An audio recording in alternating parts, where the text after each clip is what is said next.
هو الذي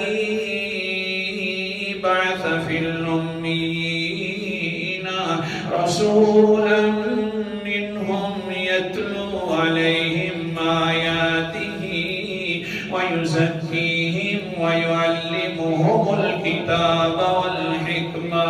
آیت نمبر 2 ہے وہی اللہ تعالیٰ ہے جس نے بھیج دیا امیوں کے اندر عظیم الشان رسول کو.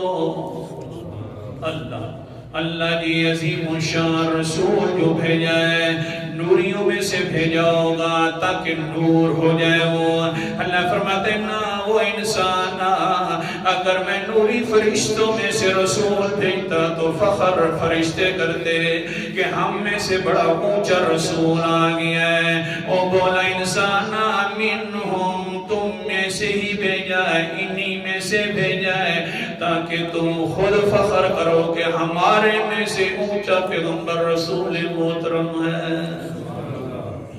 کیا پتہ نہیں بن گیا منہم انہی میں سے بھیجا ہے انہی انسانوں میں سے بھیجا ہے یتلو علیہم آیاتہ ویزکیہم تاکہ ان کے اوپر قرآن مقدس پڑھتا رہے ویزکیہم اور ان کو ان قرآن مقدس پڑھنے کے ساتھ پاک کرتا رہے. دل سے بھی پاک کرے عمل سے بھی پاک ہو جائے انسان. پھر کیا ہوگا اللہ جی پاک ہو گیا تو انسان قرآن مقدس کا انداز اللہ اکبر کبیرہ سورہ کا نام سورہ الشمس ہے 30واں پارہ ہے. اللہ تعالیٰ فرماتے ہیں ہاں قد افلح من زکاہا وقد خاب من دساہا.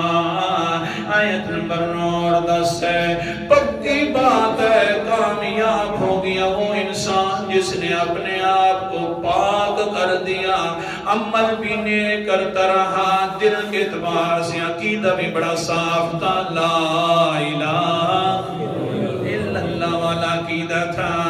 پھر وقد خاب من دساہا تباہ برباد ہو گیا جس نے اپنا نفس پاک نہ کیا ہے اندر سے نہ پاک ہے تو پھر بھی تباہ ہے اوپر سے عمل سے نہ پاک ہے تو پھر بھی تباہ برباد ہے.